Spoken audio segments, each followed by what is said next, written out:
estuvimos viendo la obsesión de Pablo. En Romanos capítulo 15, Pablo ha compartido su corazón, su pasión, sus obsesiones. La meta a corto plazo de Pablo era ir a Roma. La meta inmediata ahora de Pablo era ir a Jerusalén. Pablo nos habla de su meta inmediata, que es ir a Jerusalén. Fíjese en los versículos 25 al 27 de Romanos capítulo 15. Leo también allí la palabra de Dios, Romanos 15, 25 al 27. Dice la palabra: «Mas ahora voy a Jerusalén para ministrar a los santos, porque Macedonia y Acaya tuvieron a bien hacer una ofrenda para los pobres que hay entre los santos que están en Jerusalén. Pues les pareció bueno y son deudores a ellos, porque si los gentiles han sido hechos participantes de sus bienes espirituales, deben también ellos ministrarles de los materiales». Cuando Pablo escribió esta epístola a los romanos, la iglesia en Jerusalén no solo estaba sufriendo persecución, sino que también estaban sufriendo financieramente. Había escasez de alimentos en Palestina y a causa de la persecución de los judíos incrédulos, muchos creyentes habían perdido sus trabajos y otros estaban presos, lo cual hacía que la mala condición de sus familias fuera aún peor. A esto hay que agregarle que muchos judíos extranjeros que estaban visitando Jerusalén para la fiesta de Pentecostés se convirtieron a Cristo y decidieron quedarse en la ciudad y ser parte de la iglesia en Jerusalén. Ellos pasaron a ser huéspedes de los hermanos que vivían allí, y esto se sumó al estado de emergencia. Detalles de esta colecta especial están registrados en 1 Corintios capítulo 16 y 2 Corintios capítulo 8. Me encantan las palabras que escoge Pablo en Romanos 15 al referirse a esta contribución, versículo 26 específicamente. Él usa la palabra griega koinonía, que se trata de comunión, se traduce como comunión. Esta es una buena elección de palabras porque esta ofrenda en realidad era mucho más que dinero, mucho más que monedas y billetes. Se trataba de una relación, una comunión, era compartir la vida. Una de las razones por las que Pablo era tan apasionado en cuanto a su ofrenda a los judíos era el hecho que había sido dada por gentiles. En esa época de prejuicios, cuando el tema racial entre judíos y gentiles aún no se había sobrepasado, esta ofrenda pasaba a ser muy significante, muy importante. Los creyentes gentiles estaban diciendo claramente: estamos relacionados, esta es nuestra expresión de comunión con ustedes. Era un testimonio y un gesto maravilloso de la unidad de la iglesia. Excelente. Pablo quería asegurarse de que todos comprendieran el mensaje de que no somos simplemente miembros de congregaciones aisladas, somos miembros de la Iglesia mundial. No importa donde uno vaya en el mundo, cuando uno se encuentra con otros creyentes en otros países o continentes, allí habrá una familiaridad inmediata. La base para la comunión está allí.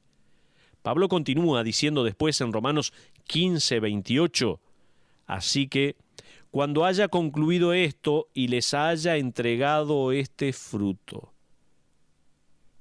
Allí, él quiere decir: quiero asegurarme de que el dinero llegue bien a la iglesia en Jerusalén. La meta a corto plazo de Pablo era ir a Roma, y su meta inmediata era ir a Jerusalén, pero él también tenía una meta a largo plazo. La meta a largo plazo de Pablo era ir a España. Fíjese lo que dice Romanos 15, 28 en la segunda parte del versículo específicamente: «Pasaré entre vosotros rumbo a España». En el versículo 24, un poco más arriba, dice: «cuando vaya a España». Si uno pudiera haber entrevistado a Pablo, le preguntaría de esta manera: «Pablo, ¿qué cree que Dios quiere que haga en los próximos 5 años?» Él le hubiera dicho que lleve esta ofrenda a Jerusalén, pase un tiempo en Roma animando a los creyentes y luego llevar el Evangelio a España. ¿Por qué quería Pablo ser pionero en llevar el Evangelio a España? ¿Se preguntó alguna vez esto? porque España estaba produciendo a los mayores pensadores de esa época. Séneca, el primer ministro del Imperio Romano, era de origen español. Quintiliano, el famoso retórico y pedagogo, un verdadero genio de la oratoria, era español. Lucano, el poeta, era español. Quizás Pablo estaba pensando que sería conveniente influenciar a los líderes de la próxima generación. Casi seguro, Pablo quería ir a España porque España era considerada el fin del mundo civilizado. Pablo quería llevar el Evangelio tal como Cristo mandó hasta el fin de la tierra. Pablo dijo, me voy a España. Esta era la región a la cual Jonás trató de escapar siglos atrás. La ciudad de Tarsis se encontraba en España. Jonás tampoco llegó a España, ya que recibió un viaje gratis en ballena en una historia que hasta en la actualidad a muchos les cuesta creer. Esta era la región de la que se habla que Salomón trajo cargas de oro y plata, marfil y demás cosas en Primera de Reyes 10:22. Estos son los planes de Pablo, pero él nunca llegaría a ir a España. Sí lograría ir a Jerusalén. El libro de los Hechos registra el viaje de Pablo en el cual él entrega el dinero a los creyentes en necesidad. Hechos 21, por ejemplo, registra el desarrollo una semana después de haber llegado, cuando los judíos de Asia tornaron a la población de Jerusalén en contra de Pablo. Los soldados romanos intervienen y le salvan la vida a Pablo, pero lo dejan preso. Hechos 22, también allí, revela que el próximo día Pablo va a juicio ante el Sanedrín judío, la Corte Suprema de los Judíos sería, y es condenado a muerte. Los soldados romanos nuevamente intervienen y lo rescatan manteniéndolo en custodia. Hechos 23 al 26 nos cuenta que Pablo es transferido a Cesarea, donde queda preso por 2 años. Él apela para poder dar testimonio ante Nerón y su apelación es aceptada. Luego, Hechos 27 nos dice que Pablo, bajo custodia, finalmente sale rumbo a Roma y que el barco en el que viaja naufraga en la isla de Malta. Él termina pasando el invierno en Malta. Por último, Hechos 28 nos dice que Pablo finalmente llega a Roma y queda bajo arresto domiciliario. Le es permitido recibir visitas de los creyentes, los cuales vienen a su casa a verlo. Después de 2 años, parece que lo van a dejar libre, pero es arrestado de nuevo y al final martirizado por el emperador romano Nerón. Pablo nunca llegó a ir a Roma. Él no logró su meta a largo plazo. En cuanto a esta meta a corto plazo de ir a Roma, bueno, él llegó a Roma, pero no pudo personalmente edificar a la iglesia allí porque llegó en cadenas. Pablo no experimentaría la vida de un misionero, sino que experimentaría la muerte de un mártir. La realidad es que cuando Pablo escribió Romanos 15, él aún no sabía todo esto. Nosotros sí. Las grandes expectativas de Pablo no se cumplieron. Sus oraciones en este sentido no fueron respondidas como él esperaba. Sus anhelos no se cumplieron como él los esperaba. Pero vayamos a una aplicación. Quizás algunos de sus anhelos no se han cumplido, tal vez. Le pregunto a usted. Permítame hacer 3 observaciones sencillas acerca de la vida en general. En primer lugar, por favor, tome nota si tiene algo allí para escribir. En ocasiones, puede que parezca que su vida comienza a andar a un ritmo más lento cuando usted esperaba despegar. Esta es la primera observación. Hay momentos en la vida, ocasiones, donde parece que nuestra vida comienza a andar mucho más lento, a un ritmo más despacio, cuando uno esperaba despegar. Dios elige no explicarle la razón de esto hasta que eso haya pasado. ¿A qué se deben estas demoras? ¿Por qué está el camino tan arruinado que uno no puede ir tan rápido? Vamos, Señor, vamos a Roma. Dios nunca le explicó a Pablo el por qué, sino hasta que Pablo llegó al hogar. Alguien escribió lo siguiente: Dios ordena los pasos de un buen hombre y también ordena las paradas. ¿Cuánta razón hay allí?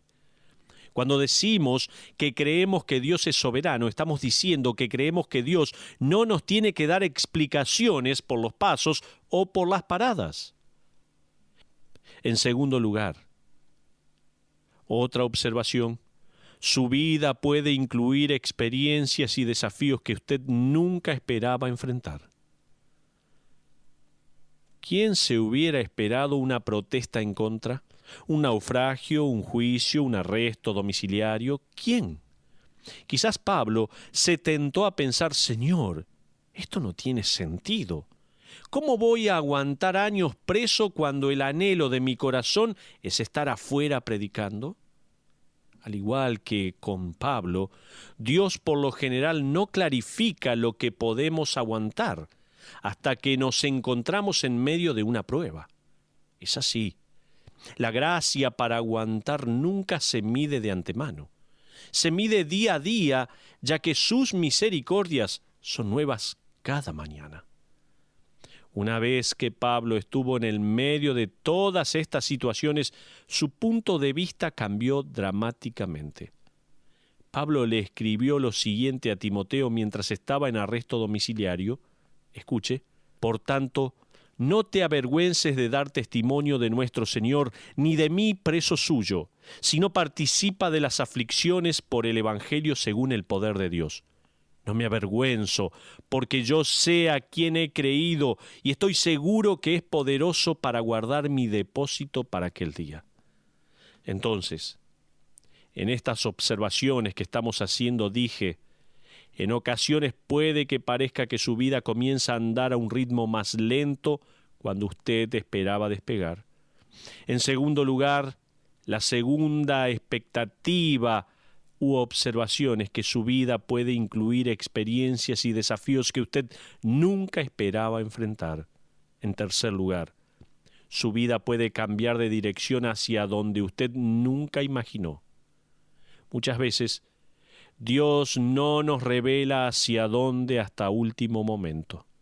A propósito, una cosa que Pablo pensó que le pasaría sucedió. Fíjese lo que dice Romanos 15:29.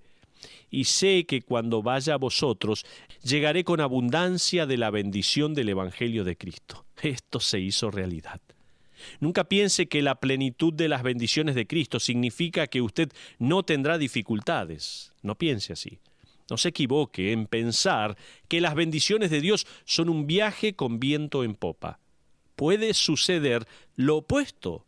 Cuando Pablo llegó a Roma, llegó con la plenitud de la bendición de Dios, está diciendo él. Pero 3 observaciones acerca de Dios obrando en nuestras vidas. Permítame, por favor, hacer 3 observaciones acerca de Dios obrando en la vida de Pablo y en la nuestra también. Tome nota. En primer lugar, Dios no siempre defiende sus decisiones, pero sí nos pide un espíritu de entrega siempre. Dios no siempre defiende sus decisiones, pero sí nos pide un espíritu de entrega siempre. En segundo lugar, Dios no siempre nos da respuestas a las interrupciones de la vida, pero sí nos pide que confiemos en Él más allá de ellas. Lo repito, Dios no siempre nos da respuestas a las interrupciones de la vida, pero sí nos pide que confiemos en Él más allá de ellas. Y en tercer lugar, Dios no siempre nos explica sus planes, pero nos pide que confiemos en Él mientras los llevamos a cabo. Se lo repito, Dios no siempre nos explica sus planes, pero nos pide que confiemos en Él mientras los llevamos a cabo. Nuestro problema es que con frecuencia le decimos a Dios: «Oh, Señor, no entiendo, estos no deben ser tus planes que tienes para mí». Y Dios dice: «Yo conozco los planes que tengo para ti. Tengo planes y voy a darte un futuro y esperanza». Amigos, cuando nuestras grandes expectativas no se hacen realidad, Él sigue siendo grande.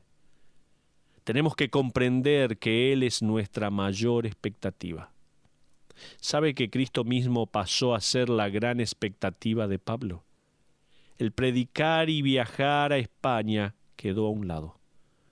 Pablo le escribiría lo siguiente a Timoteo en sus últimos días de vida.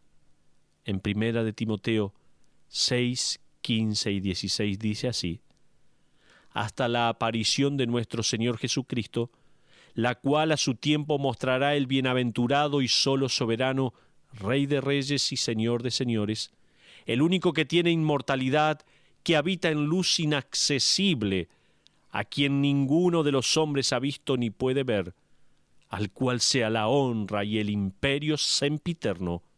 Amén.